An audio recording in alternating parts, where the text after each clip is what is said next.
আসসালামু আলাইকুম দর্শক, আজকে আমি একজন খুব সুদক্ষ রাগী মানুষের সাথে আপনাদেরকে পরিচয় করিয়ে দিব। উনি কথা বলে বেশি এবং রাগ ওনার বেশি। আপনার ভিতরে কি আছে এটা আপনারা তার মুখ থেকে জেনে নিন। আসসালামু আলাইকুম। ওয়ালাইকুম সালাম। আপনার নাম কি? আমার নাম আলম।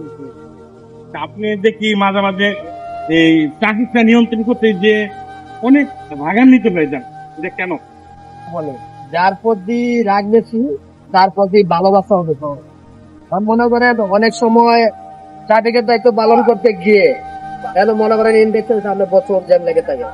আর অনেকে আছে মনে করেন কথাবার্তা শুনে না, এই কিছু আছে এই বিভিন্ন ধরনের নেশা পানি করে কথা শুনে না, না শুনতে ভালো করে বোঝানোর পরেও কথা শুনে না। তাদের তাদের প্রতি একটু রাগ দেয়, কিন্তু আবার ভালোবাসাও দেয়।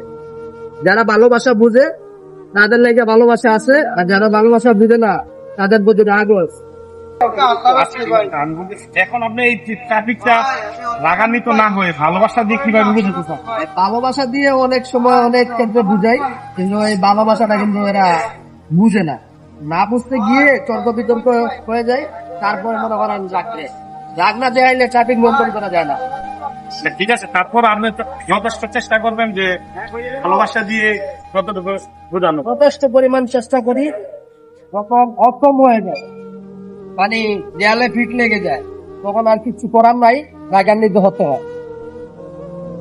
দর্শক আপনারা তো শুনতেই পেলেন। আর আমাদের যারা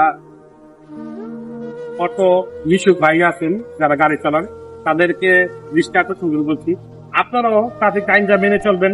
ইন্ডেক্সের সামনে অযথায় দেখে একজনের পর একজন ভিড় করে থাকে। অবশ্যই আপনারা কিন্তু এদিকে খেয়াল রাখবেন, কারণ আপনার জন্য একটা গাড়ি কিন্তু অনেক সময় ইন্ডেক্সের ভিতর ঢুকতে পারে না, তারপরে সাধারণ জনগণের চলাফেরার সমস্যা হয়। এই জন্য বলছি ভাই, আপনারা অবশ্যই ট্রাফিক আইন মেনে ইন্ডেক্সের প্লাজার সামনে অযথায় ভিড় করবেন না, ঠিক আছে?